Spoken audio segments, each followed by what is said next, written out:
Hello, good morning students. स्वागत है आप सभी का आज के लेक्चर में, lecture number 2 of the elasticity. Okay, start करने जा रहे हैं हम आज इलास्टिसिटी का लेक्चर नंबर 2। तारीख है आज क्या? आज तारीख हो गया है 19 मई, समय हुआ है दोपहर के 1 बजे। ठीक है, चलिए स्टार्ट करेंगे हम। सबसे पहले हम क्या करते हैं कि प्रीवियस लेक्चर में कुछ 2 मिनट का एक टेक्निकल एरर आ गया था। क्या एरर आ गया था? वहाँ के थोड़े से पॉइंट में इन अ कंक्लूजन फिर से बता दे रहा हूँ। वैसे मैंने कुछ खास डिस्कस नहीं किया था उस 2 मिनट में। हुआ ये था कि due to some technical error there was an example which was not discussed. चलिए तो मैं पहले कुछ पुराना आपको याद दिलवा देता हूँ, है ना। चलिए, हमने अब तक पढ़ लिया था कि कोई भी जो मटेरियल होता है, मटेरियल बना होता है किससे? एटम्स एंड मॉलिक्यूल से मिलकर बना होता है। एटम्स के बीच में जो फोर्स लगता है इंटर एटॉमिक फोर्स था। मॉलिक्यूल के बीच में जो फोर्स लगता है that one is the inter molecular force. ठीक है, इनको एक्सप्लेन दिया था मैंने, एक्सप्लेनेशन दिया था इनका using the potential energy curve. ठीक है, ये पोटेंशियल एनर्जी कर्व क्या कहता है? कहता है ये कि यहाँ पर जो फोर्स है वो क्या है? अट्रैक्टिव है, because negative x axis negative है यहाँ पर, और यहाँ क्या है? Positive. That means the force here between the atoms और मॉलिक्यूल्स इज रिपल्सिव। ठीक है, चलिए। और ठीक R equal to r nought पर मैंने कहा था कि ये क्या होगा? स्टेबल होगा, because we have a minimum potential energy. ठीक है, उसके बाद कंसेप्ट आया था अपना इलास्टिसिटी का, which was very important through out the chapter. ठीक है ना, उसे याद रखना ठीक से। वही है जो हर जगह, हर लेक्चर में, हर पॉइंट पर आपके काम आएगा इस चैप्टर में। ठीक है ना। चलिए, ये था कि बेसिकली क्या होता है कि इलास्टिसिटी मैंने कुछ ऐसा कहा था कि कोई भी वो फोर्स हम जब अप्लाई करते हैं, एक्सटर्नल फोर्स, ठीक है, एक्सटर्नल फोर्स अप्लाई करने से कुछ ना कुछ डिफॉर्मेशन आता है, तो उस फोर्स को हमने नाम दिया था डिफॉर्मिंग फोर्स।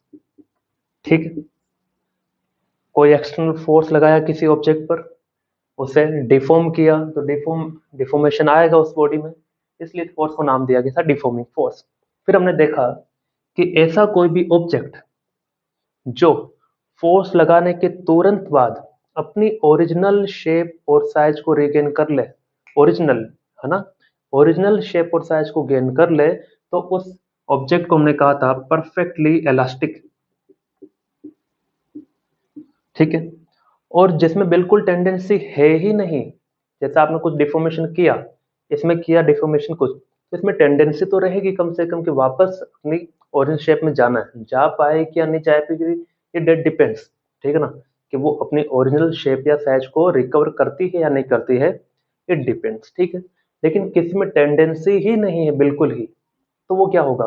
Perfectly plastic. ठीक है, परफेक्टली इलास्टिक होता है मोर और लेस अप्रोक्सीमेटली। वैसे परफेक्टली इलास्टिक पॉसिबल नहीं है, परफेक्टली प्लास्टिक भी पॉसिबल नहीं है। ठीक है ना, तो परफेक्टली इलास्टिक वो होगा जिसमें हमने एग्जांपल दिया था क्वार्ट्ज फाइबर। ठीक है, और इसका एग्जांपल आपका वो टेक्निकल एरर में रह गया था, that one is the putty, है ना, पुट्टी जो हम दीवारों पे करते हैं, है ना। चलिए, अब एक और पढ़ लिया था कि इन दोनों के बीच में ही हर एक मटेरियल का बिहेवियर रहेगा, जिसको हमें थ्रू आउट द चैप्टर पढ़ना है। ठीक है, उम्मीद है आपको ये समझ में आया होगा। चलिए, तो ये छोटे छोटे कंसेप्ट थे बच्चों जो हमने पढ़ लिए। छोटे छोटे कंसेप्ट कैसे थे? कंसेप्ट छोटा हो सकता है लेकिन फालतू नहीं हो सकता।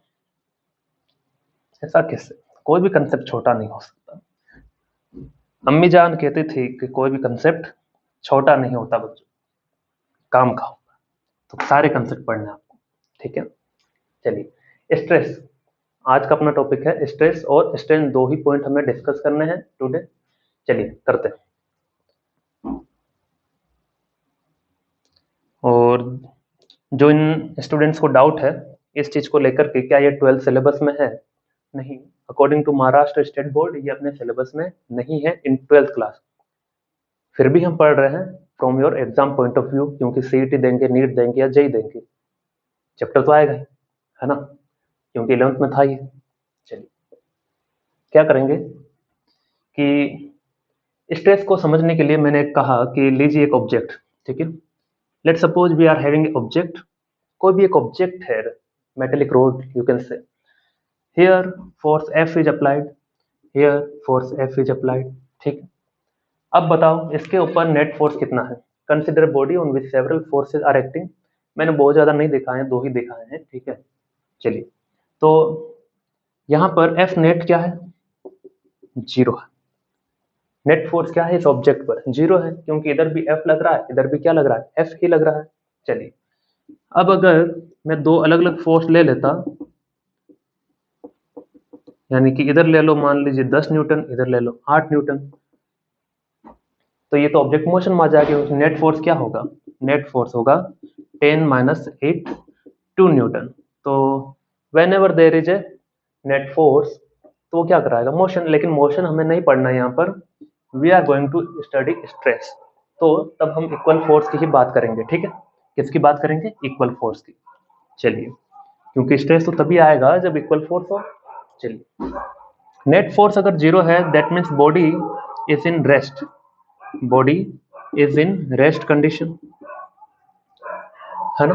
बॉडी अगर रेस्ट में है तो मैं ये भी कह सकता हूं centre of mass is at rest, centre of mass is at rest, क्योंकि बॉडी मूव नहीं कर रहा है तो सेंटर ऑफ मास भी मूव नहीं कर रहा, सिंपल।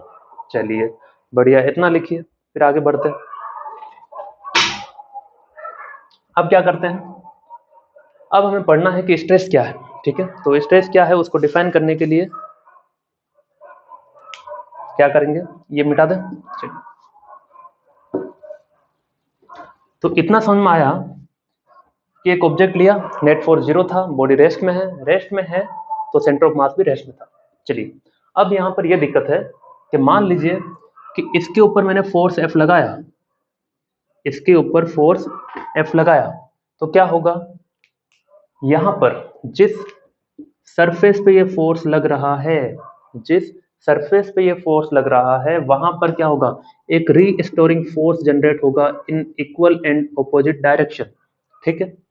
क्यों, according to Newton's third law, ठीक है। It will try to regain its original shape and size, that's the property of material itself. यहाँ पर भी मैंने फोर्स लगाया, ठीक है, ये भी क्या करना चाहेगा, ऑपोजिट डायरेक्शन में उतना ही फोर्स लगाएगा ताकि बॉडी जो है अपना ओरिजिनल शेप और साइज रिगेन कर ले, ठीक है। ये जो फोर्स है वो क्या है बच्चों, एक्सटर्नल फोर्स है, ठीक है। और ये जो फोर्स है ये कैसा फोर्स है, इंटरनल फोर्स है। कैसा फोर्स है, इंटरनल फोर्स, या फिर इसे कहेंगे restoring force. So whenever we apply any deforming force, then body try to regain its original shape so that it will generate a restoring force, ठीक है। So simple, whenever body deformed, it will create restoring force to regain its original shape and size, ठीक है ना, shape and size. Simple था क्या, कि एक example दिखा देते हैं आपको कि किसी भी ऑब्जेक्ट पर मैंने डिफॉर्मिंग फोर्स लगाया, ठीक है। लेट्स से ये इस पर मैंने डिफॉर्मिंग फोर्स लगाया, इधर लगा दिया, डिफॉर्म हुई, क्या ये ऐसे ही रहेगी, नहीं। क्या होगा, जैसे ही मैं हटाऊंगा तो क्या हो जाएगा, वापस ये it will regain its original shape. लेकिन कैसे, अंदर से फोर्स लगा होगा तभी तो, और वही अंदर वाला फोर्स ही क्या है, आपका इंटरनल फोर्स या रिस्टोरिंग फोर्स है, ठीक। चलिए, यहां तक समझ में आई बात। तो जब भी हम इंटरनल फोर्स की बात करेंगे तभी हम कंसेप्ट जो है बताते हैं कौन सा, स्ट्रेस का। अब स्ट्रेस का फॉर्मूला क्या होगा, stress is equal to F internal, कौन सा फोर्स, इंटरनल जो फोर्स लग रहा है ना, इंटरनल फोर्स, ये जो फोर्स है अपॉन एरिया, जिस एरिया पर लग रहा है, ये वाला एरिया पर, ठीक है, ये वाले एरिया पर, क्रॉस सेक्शन एरिया, कौन सा area, cross section area, let's say A. तो या इंटरनल नहीं कह करके क्या कहूंगा, रीस्टोरिंग कहूंगा, ठीक है। और एफ इंटरनल हो या एफ रीस्टोरिंग, इसका वैल्यू क्या है, एफ ही तो है, F upon A. So here it is the stress definition. ठीक है, तो स्ट्रेस का डेफिनेशन क्या है, इंटरनल फोर्स और restoring force divided per unit cross section area, ठीक है, is known as a stress. चलिए मिटा दे रहा हूं, लिख लीजिए फटाफट से, इससे कैमरा चेक कर दे रहे हैं। जी हाँ, दौड़ रहा है कैमरा।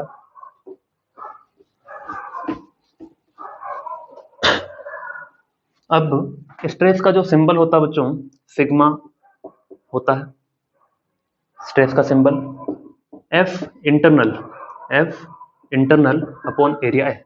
अब हर बार क्या है, हम इंटरनल नहीं लिखेंगे, सिंपली ही क्या लिखेंगे, एफ ही लिखेंगे, और थ्रू आउट दिस चैप्टर इसे यूज ऐसे ही करेंगे, एफ लिख करके। ठीक है, चलिए अब फोर्स का यूनिट होता है न्यूटन, एरिया का होता है मीटर स्क्वायर। बढ़िया, चलिए अब फोर्स का यूनिट न्यूटन हो गया, ये हो गया। डायमेंशन क्या आ जाएंगी इसकी, डायमेंशन आ जाएंगी सर, फोर्स का डायमेंशन होता है ऊपर वाले का m1 l1 t-2, एरिया क्या हो जाएगा l2, so you can solve it. ठीक है, सो m1 l-1 t-2, ये स्ट्रेस। ठीक है, अब यहाँ पर ये चीज पढ़ करके, न्यूटन पर मीटर स्क्वायर पढ़ करके आपको एक दिक्कत होनी चाहिए क्या, कि sir pressure equal to be the force per unit area होता है, जिसका यूनिट क्या होता है, न्यूटन पर मीटर स्क्वायर होता है।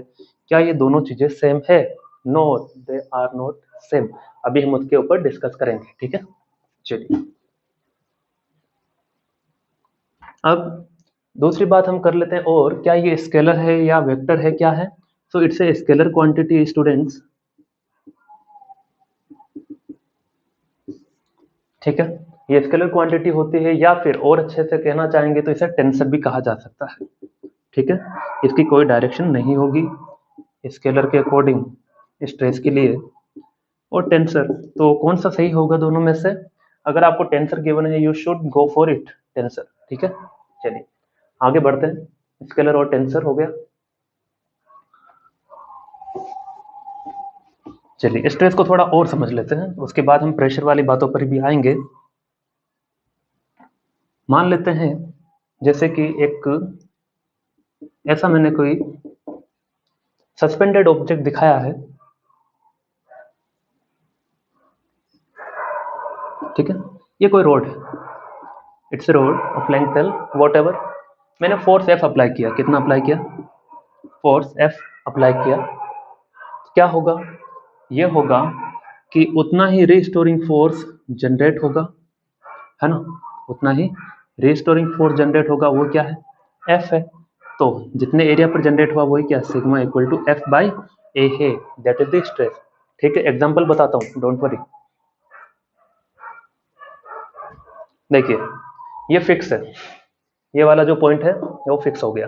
ठीक है, अब मैं क्या कर रहा हूँ, अब मैंने फोर्स अप्लाई किया, फोर्स अप्लाई किया, क्या होगा, उतना ही फोर्स अपोजिट डायरेक्शन में लगेगा, वही फोर्स क्या है, वही फोर्स आपके लिए स्ट्रेस में काम आएगा। तो बात समझ में आ रही है ना। चलिए और बताएं, और देखो ये मैंने फिक्स एंड लिया, यहाँ पर कोई मेटेलिक रोड है, इसको मैंने एफ फोर्स से खींचा, तो उतना ही रिस्टोरिंग फोर्स कहाँ आएगा, इधर आएगा, तो sigma equal to restoring force F upon A, है ना। तो ये लिख लीजिए एग्जांपल धड़ल्ले से। चलिए आगे बढ़ते हैं, लिख चुके हैं, ओके।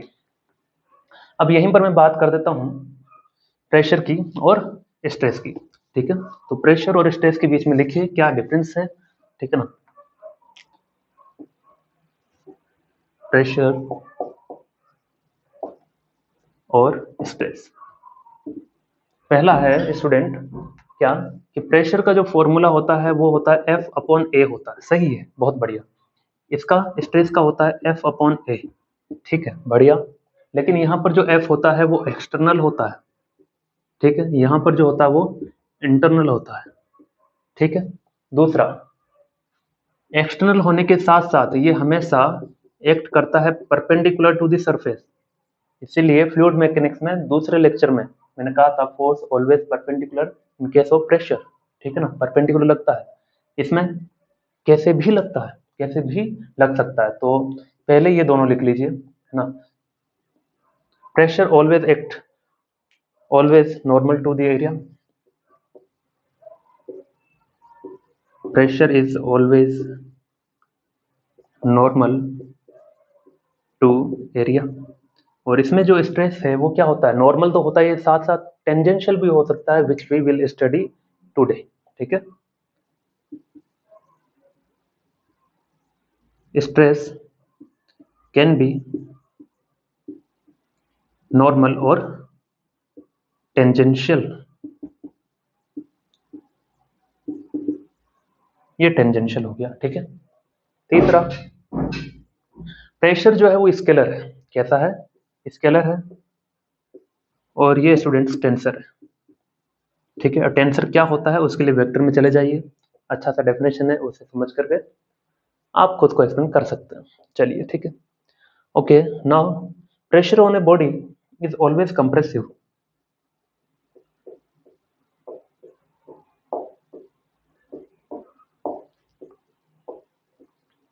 ऑलवेज कंप्रेसिव मतलब प्रेशर जो है हमेशा ही ऑब्जेक्ट को क्या करता है, कंप्रेस करता है। जैसे मैंने बाहरी फोर्स लगाया तो क्या होगा, कंप्रेस हो रहा है। यानी कि pressure is only having the concept of compressive, है ना, इज ऑलवेज कंप्रेसिव। जबकि ये क्या होता है, ये टेंसाइल भी हो सकता है और कंप्रेसिव भी हो सकता है, जो हम पढ़ेंगे आज के लेक्चर में। ठीक है, चलिए तो लिख लीजिए, इट कैन बी टेंसाइल और कंप्रेसिव।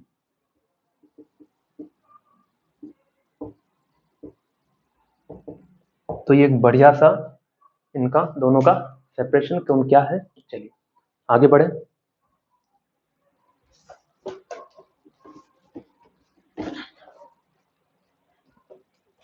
इस चैप्टर में आपको ज्यादा थ्योरेटिकल पॉइंट लिखने नहीं है ना, जो जो इंपॉर्टेंट है, बहुत ज्यादा इंपॉर्टेंट है, उन्हें समझना है, उन्हीं को लिखना है।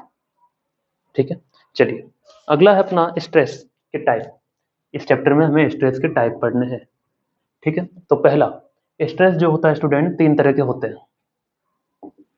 तीन तरह के होते हैं। पहला लॉन्गिट्यूडिनल स्ट्रेस, लॉन्गिट्यूडिनल स्ट्रेस। दूसरा होता है आपका शेयरिंग स्ट्रेस, ये काफी बढ़िया है, मजेदार है, मटेरियल साइंस में इसका काफी यूज है ना, शेयरिंग स्ट्रेस। और tangential, you can also say it tangential. और एक होता है वॉल्यूम स्ट्रेस। ठीक है, चलिए लॉन्गिट्यूडिनल स्ट्रेस का एक और नाम है नॉर्मल स्ट्रेस, क्योंकि ये हमेशा नॉर्मल एक्ट करता है, perpendicular. One by one we will see each and every one. ठीक है ना, ये टेंजेंशियल होता है, तो इसका दूसरा नाम टेंजेंशियल भी है ना, और लगा लेना, कंफ्यूज मत रखना। और वॉल्यूम स्ट्रेस को वॉल्यूम स्ट्रेस कहते हैं। अब जो लॉन्गिट्यूडनल है बच्चों, वो दो तरह का होता है। कौन कौन सा, कंप्रेसिव और टेंसाइल। ठीक है, चलिए तो इसे लिखिए, फिर नंबर 1 हेडिंग लगाइए longitudinal, then we will study shearing, then we volume stress. ठीक है, ये तीन चीजें पढ़ेंगे आज।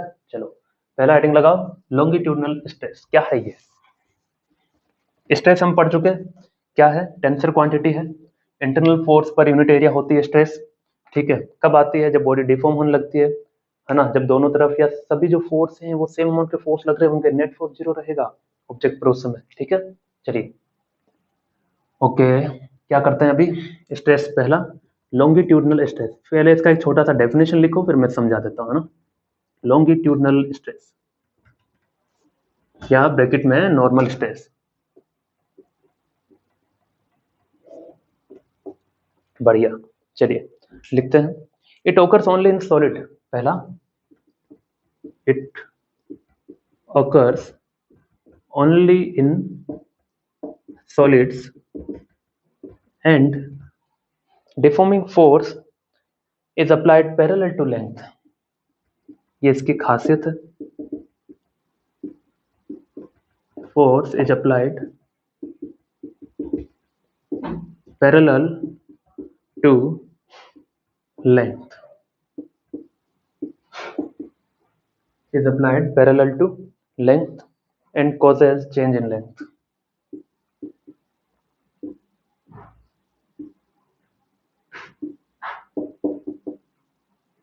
चेंज इन लेंथ क्या करेंगे, देखिए पहली बात, इस तरह का जो स्ट्रेस होगा वो केवल और केवल सॉलिड में हो सकता है, ठीक है। और डिफॉर्मिंग फोर्स जो होगा वो लेंथ के अलोंग ही लगेगा। देखिए कैसे, मान लेते हैं एक मेटेलिक रोड है,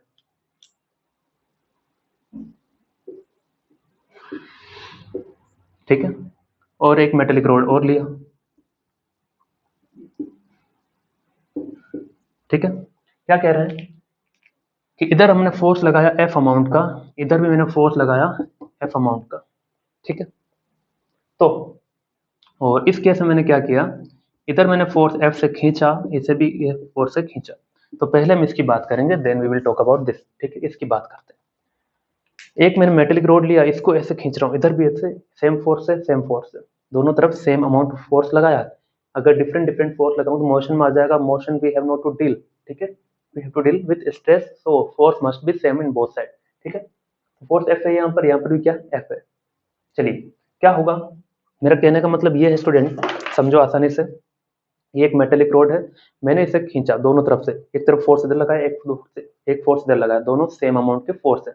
फिर से सुनिए, एक मेटेलिक रोड, ये मेटेलिक रोड मान लो, इधर फोर्स एफ, इधर भी फोर्स एफ, खींचो, क्या होगा, ये इसकी लेंथ बढ़ जाएगी क्या, हाँ बढ़ जाएगी, बढ़ जाएगी, सही कहा सर आपने, बढ़ जाएगी।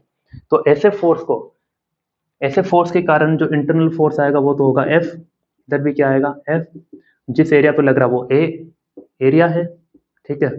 तो इसकी वजह से जो स्ट्रेस आएगा यानी कि sigma equal to F upon A, उसको क्या कहेंगे, टेंसाइल स्ट्रेस, यानी कि टेंसाइल कर देगा, खींच देगा, क्या कहेंगे, टेंसाइल स्ट्रेस।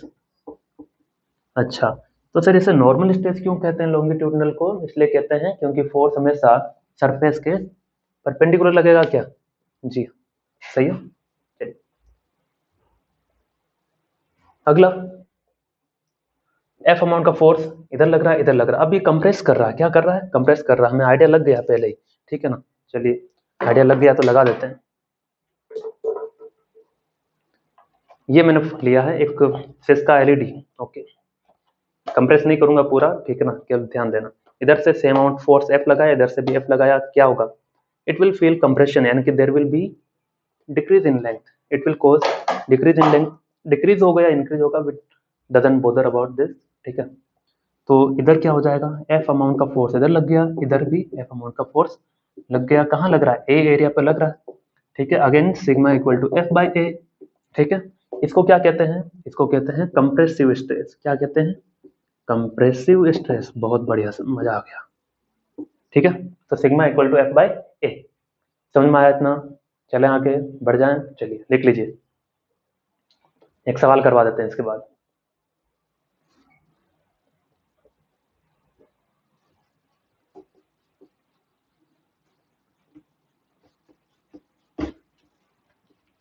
चलो पहले तीनों स्ट्रेस खत्म कर देते हैं, सवाल बाद में करवाते हैं। अगला लिखो शेयरिंग स्ट्रेस, जिससे दूसरा नाम दिया गया है टेंजेंशियल। क्या है इसकी चर्चा, देखिए, it occurs in solid and deforming force is applied tangential,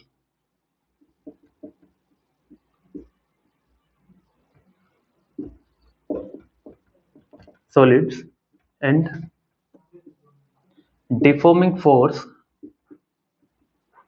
is applied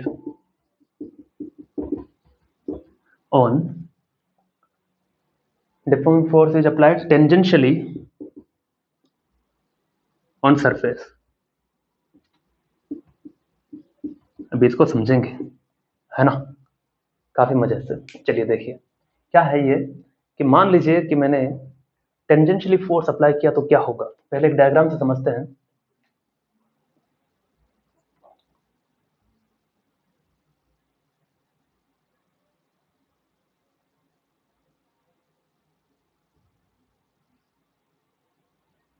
चलिए क्यूब देखें,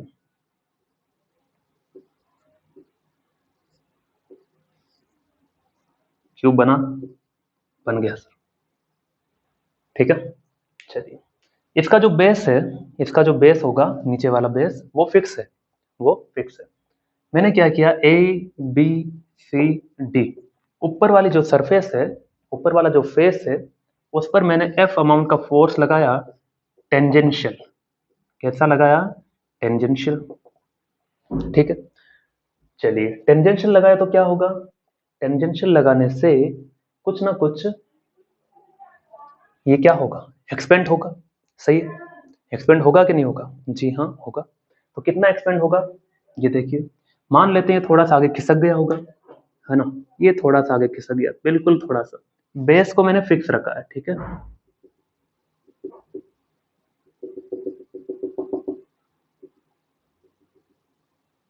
जितना इधर खिसका है उतना इधर खिसका है, ठीक है। थोड़ा हो सकता है डायग्राम अलग दिखे।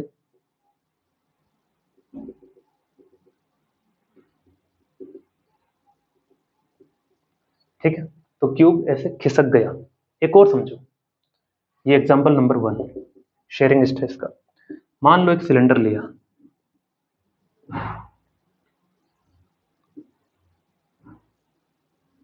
ठीक है, ये सिलेंडर। अब एफ अमाउंट का फोर्स यहां लगा है, ठीक है। क्या होगा?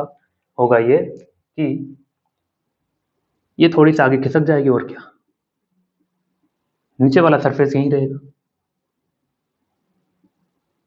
ये इतना खिसक गया, तो ये क्या है? शेयरिंग स्ट्रेस है। ये क्या है? शेयरिंग स्ट्रेस है, ठीक है। उम्मीद है समझ में आया होगा। इसका एग्जाम्पल भी देखिए, इसका एग्जाम्पल कुछ ऐसा।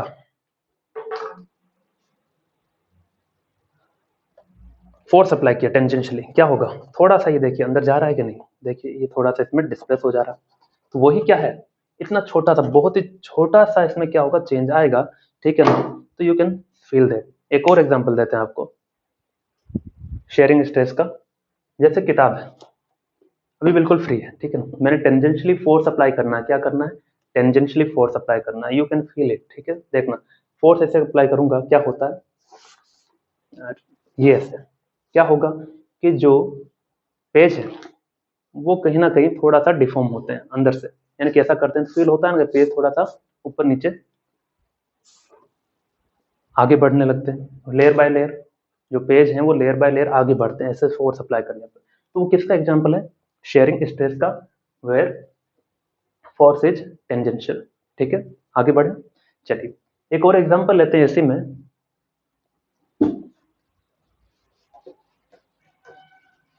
कि क्या हो अगर मैं कुछ ऐसा ले लूं कि फोर्स जो है वो थीटा एंगल पर लग रहा है, ठीक है,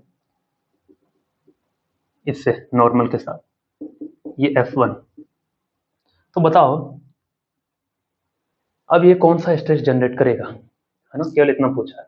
तो देखो ऐसे में क्या है, फोर्स किसी एंगल पे लग रहा है। अब ना है तो ये पता है कि परपेंडिकुलर होता तो पता चलता, परपेंडिकुलर भी नहीं क्योंकि नॉर्मल तो ये है।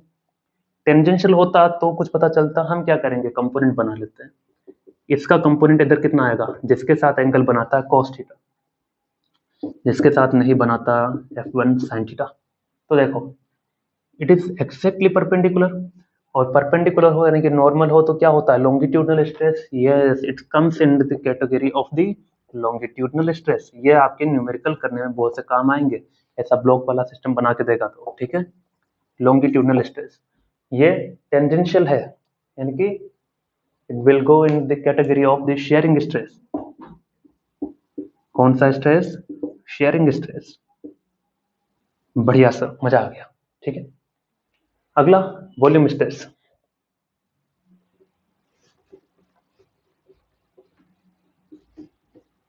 तो अगला लिखो भाई, वॉल्यूम स्ट्रेस। थ्योरेटिकल है आज, कुछ ज़्यादा न्यूमेरिकल होंगे नहीं। अगले लेक्चर में हम न्यूमेरिकल लेंगे, है ना। क्या है इसका डेफिनेशन देखते हैं। When A small solid body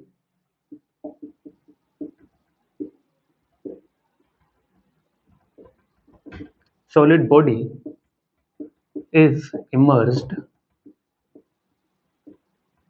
in a liquid, in a liquid or in a fluid.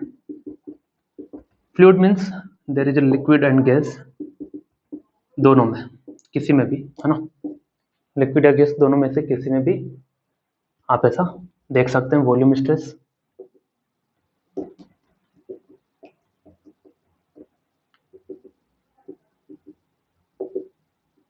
चलिए, तो ऐसा मैंने लिक्विड दिखाया है,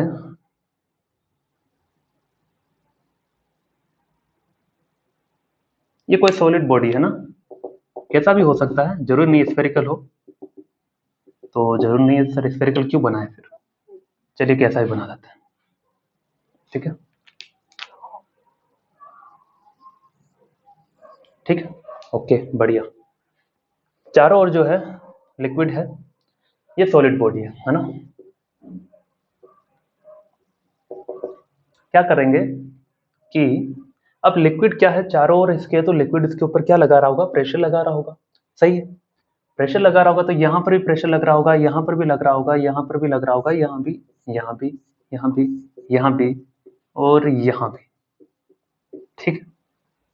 लेकिन प्रेशर इक्वल टू होता है फोर्स अपॉन एरिया, और फोर्स इक्वल टू क्या आ जाएगा, प्रेशर इनटू एरिया, ठीक, यानी कि बाहर का प्रेशर अगर P है और क्रॉस सेक्शन एरिया हमने A लिया है, जहां जहां हमने फोर्स दिखाना है, तो फोर्स F लग रहा है, यहाँ भी F लग रहा है, यहाँ भी F लग रहा है, यहाँ F लग रहा है, F लग रहा है, F लग रहा है, F लग रहा है, यानी कि जब भी कोई सॉलिड बॉडी लिक्विड या गैस में इमर्ज्ड हो, तो उस पर प्रेशर की वजह से फोर्स लगता है, ठीक है।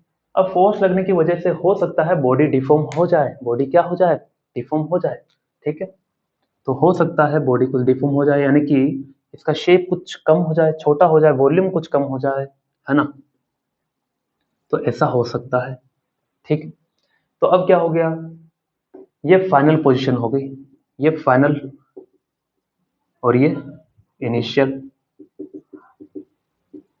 तो ऐसे केस को हम क्या कहेंगे, वॉल्यूम स्ट्रेस कहेंगे, ठीक है।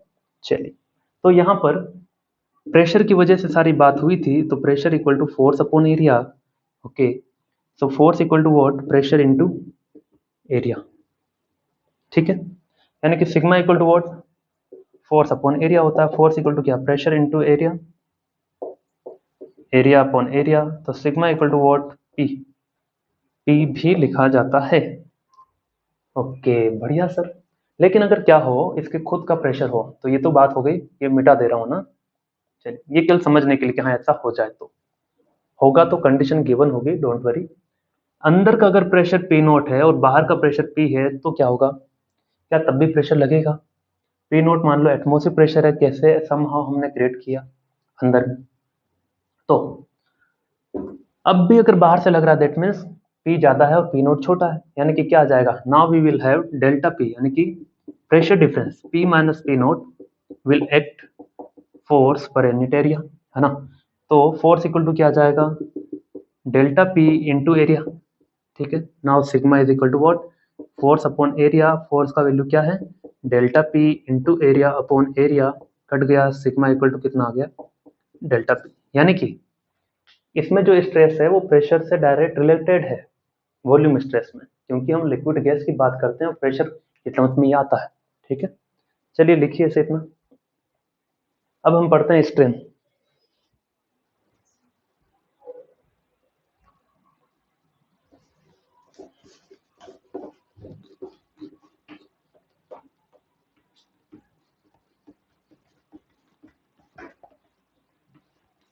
तो अगला स्टूडेंट लिखिए, स्ट्रेन क्या है, स्ट्रेन का डेफिनेशन लिखवा देते हैं, उसके बाद मैं समझाऊंगा इसे।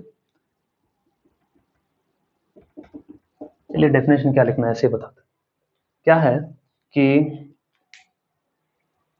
जब भी कुछ फोर्स अप्लाई करते हैं या स्ट्रेस अप्लाई करते हैं, जब भी हम डिफॉर्मिंग फोर्स अप्लाई करते हैं, जैसे ये अप्लाई कर दिया, ठीक है, इधर से अप्लाई किया, इधर से अप्लाई किया, तो डिफॉर्मेशन आया, डिफॉर्मेशन के आने की वजह से बॉडी क्या हो गई, डिफॉर्म हो गई, बॉडी क्या हो गई, डिफॉर्म हो गई, और डिफॉर्म होने को हम क्या कहते हैं, स्ट्रेंड होना, क्या होना, स्ट्रेंड होना, ठीक है।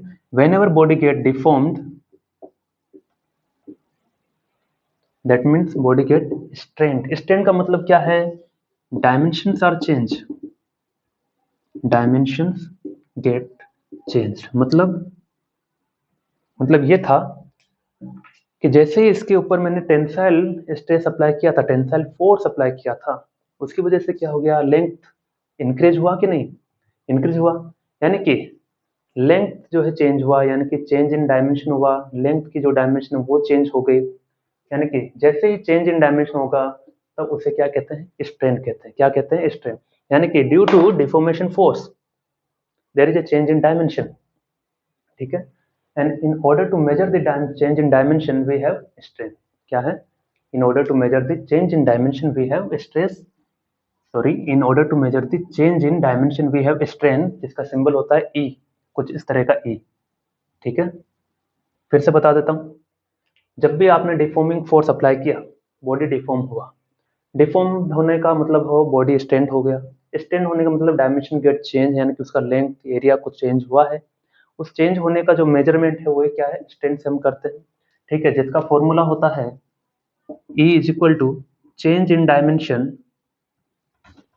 ठीक है, E equal to change in dimension upon original dimension.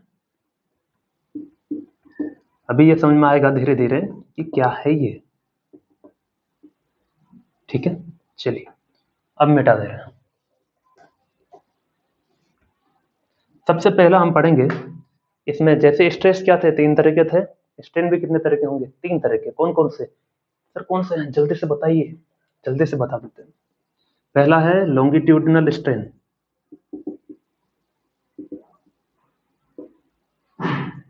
दूसरा है कौन सा? शेयरिंग स्ट्रेन, तीसरा है वॉल्यूम स्ट्रेन। चलिए चलिए, ये तो आसान हो गया सर, हाँ, याद रखने में आसानी हो। तो पहला लॉन्गिट्यूडिनल स्ट्रेन।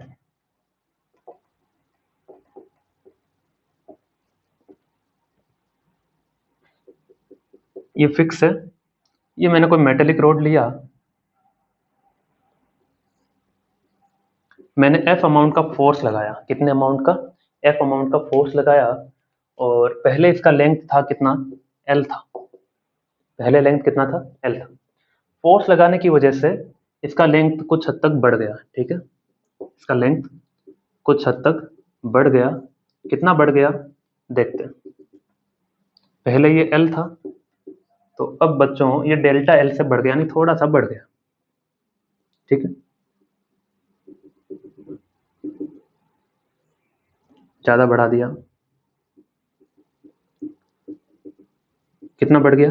डेल्टा L, यानी कि इंक्रीज हुआ।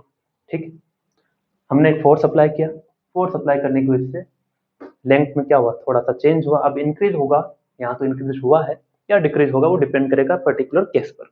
हालांकि यहाँ पर इंक्रीज हुआ है। ठीक है, नाउ लॉन्गिट्यूडिनल स्ट्रेन क्या होगा? Longitudinal strain is equal to, बताओ, चेंज इन लेंथ। क्या लिखेंगे? चेंज इन डायमेंशन की जगह change in length upon change in, sorry, original length, original length. ठीक है, चलिए अब मिटा दो, इसे भी मिटा दें। चेंज कितना हुआ भाई? फाइनल लेंथ कितना आ गया? फाइनल लेंथ हो गया ये फाइनल है, यानी कि L plus delta L। L initially कितना था? इनिशियली L ही था। तो चेंज इन लेंथ कितना हो गया? चेंज इन लेंथ हो गया L final minus L initial upon original कितना है? L ही है। L फाइनल कितना? L plus delta L। Initial कितना? L ही है अपॉन L। L से L खत्म हो गया। ठीक है, क्या आ जाएगा? E is equal to delta L upon L।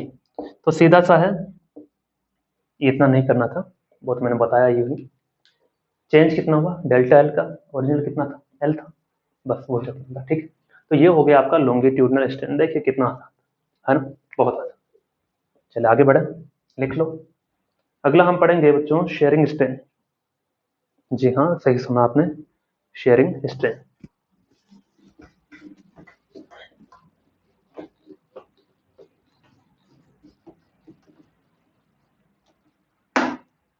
तो शेयरिंग स्ट्रेन,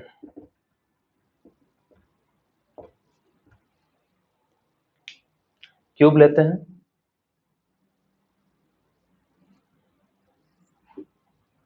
क्यूब ले लिया, ये लीजिए, ये लीजिए, और ये भी लीजिए, ये भी लीजिए। फोर्स लगा दिया, लगा दिया सर। अब थोड़ा सा डिफॉर्म करवा देते हैं इससे, करवा दिया। बेस को क्या रखना है? Fix. Base is fixed base, ठीक है। तो ये थोड़ा सा आगे खिसका, कितना आगे खिसका नहीं पता, जितना इधर खिसका है तो मान लेते हैं इधर डेल्टा एक्स एक खिसका है, तो इधर भी कितना खिसकेगा बच्चों, डेल्टा एक्स, है ना। और इधर भी ये डेल्टा एक्स, ठीक है। तो ये हो गया आपका डिफॉर्मेशन। अब देखो ये डेल्टा एक्स है तो ये भी कितना है, डेल्टा एक्स है, और ये लेंथ हमने मान लिया एल है। ये डेल्टा एक्स है, ये आगे किसका है, तो ये भी कितना आगे किसका होगा, डेल्टा एक्स। ये लेंथ कितना एल, तो मैं इसको थोड़ा आगे करके ऐसा दिखा रहा हूँ, ये वाला है ना, ये वाला पोर्शन देखना आप, इसको मैं थोड़ा सा जूम करके दिखा रहा हूँ। ये डेल्टा एक्स है और ये एल है, ठीक है। इतना लिखिए, फिर आगे बढ़ते हैं। कितना हुआ, चलिए अब इसमें क्या है, स्ट्रेन कैसे डिफाइन होगा, चेंज कितना हुआ डेल्टा एक्स का, ओरिजिनली कितना था इसका, एल ही था हर साइड, ठीक है ना। तो सिंपली इसे ऐसे ही डिफाइन होता ही है, शेयरिंग स्ट्रेन में ही थोड़ा चेंज होता है केवल, कि change in length delta x upon original कितना एल, बस। Change in length delta x, original कितना एल। अब देखिए let suppose this angle is theta, मान लिया, ठीक है। अगर ऐसा है तो क्या हो जाएगा, अब हमें पता है कि जो ये डेल्टा एक्स होता है या जो भी है वो क्या है, बहुत स्मॉल होता है, क्या होता है, बहुत स्मॉल। तो उसके लिए हम क्या करते हैं, यहाँ पर टेन थीटा डिफाइन करते हैं, क्या करते हैं, टेन थीटा डिफाइन करो, क्या आ जाएगा, perpendicular by base, tan theta is equal to perpendicular by base, ठीक है। If theta is very small, if theta is very small, NEET वाले स्टूडेंट ध्यान दो, थीटा वेरी स्मॉल, तो टेन थीटा को क्या लिख सकता हूँ, थीटा ही लिख सकता हूँ, है ना, यानी कि बहुत ही छोटा हो जाएगा, ऐसा ऐसा दिखेगा, है ना, ये डेल्टा है, ये थीटा होगा, इतना सा, ठीक है। तो थीटा इज वेरी स्मॉल, तो टेन थीटा को लगभग थीटा लिख देंगे ना, टेन थीटा को मैंने क्या लिख दिया, थीटा ही लिख दिया, it's equal to delta x upon L. तो फ्रॉम इक्वेशन 1 एंड इक्वेशन 2 क्या लिखा जा सकता है, फाइनल रिजल्ट जो आपके न्यूमेरिकल में काम आएगा हर जगह, ये मिटा दे रहा, फ्रॉम 1 एंड 2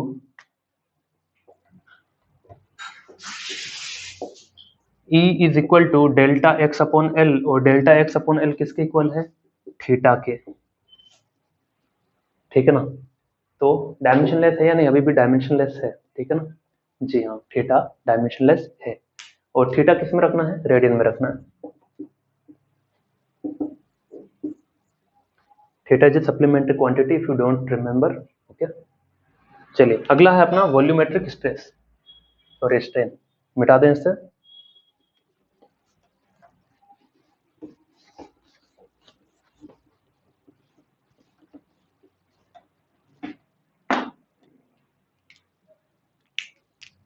तो थर्ड एंड लास्ट,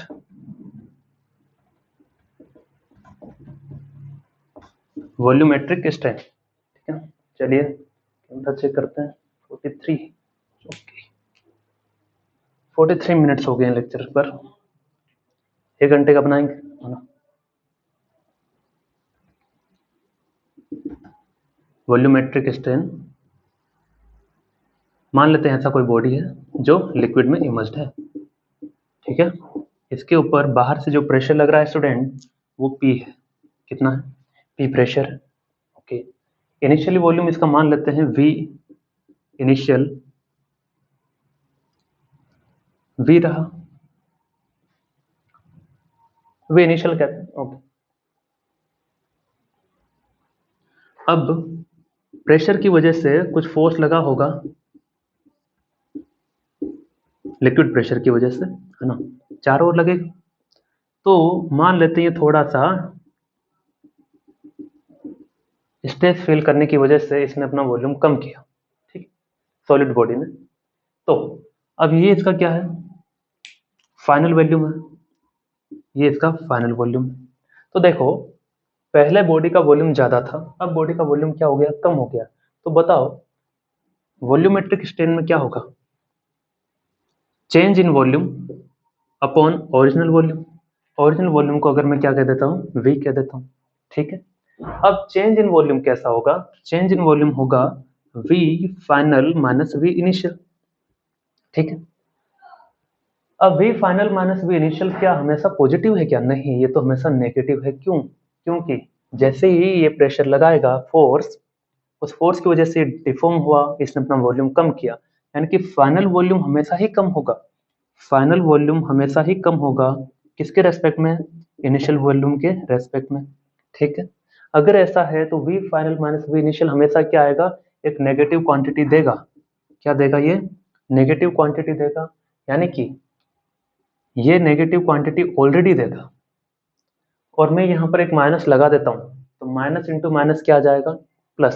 तो फॉर्मूले में हम क्या करेंगे, चेंज करेंगे कि यहाँ पर खुद से माइनस लगा देंगे, ठीक है, ताकि ये माइनस लगने से क्या हुआ कि जब ये इसका आंसर क्या आएगा, नेगेटिव आएगा, तो नेगेटिव इंटू नेगेटिव क्या आएगा, पॉजिटिव।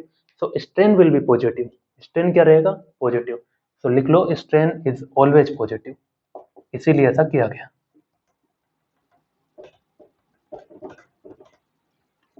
ठीक है। चलिए,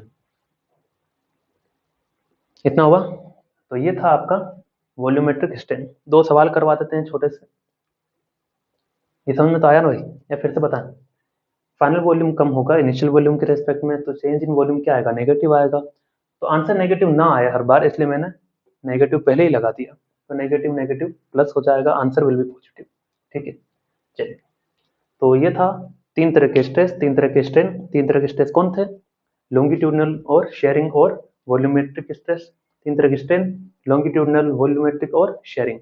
चलिए, अब हम पढ़ेंगे दो न्यूमेरिकल एंड उसके बाद आप फ्री हैं। छोटे छोटे ही न्यूमेरिकल हैं, कोई ज़्यादा हार्ड नहीं दिया है मैंने, है ना। चलिए, पहला न्यूमेरिकल देखें। A load of 4 kilogram is suspended. You can do it at your own. A load of 4 kilogram is suspended. आम बिना के ही कर सकते हो, बहुत आसान है। It's suspended from a ceiling,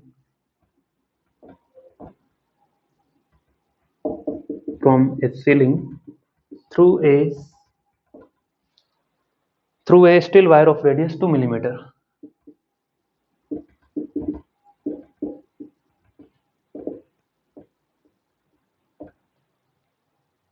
And find the tensile stress. Find the tensile stress developed in wire when equilibrium is achieved. Equilibrium मतलब नेट फोर्स जीरो है। Now you understand the meaning. और जी इसमें दिया है भाई कितना, 3.1 पाई मीटर पर second square. जी मतलब वही, ये सवाल करो, एक सवाल और देता हूँ, है ना। ए स्टील रोड है जो length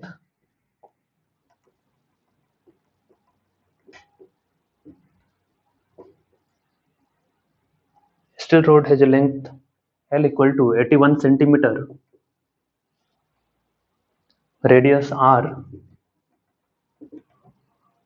is equal to 9.5 into कितना गिवन है, 9.5 मिलीमीटर स्टूडेंट्स, बढ़िया। एंड फोर्स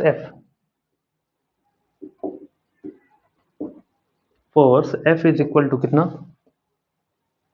6.2 इंटू 10 की पावर 4 न्यूटन, stretches it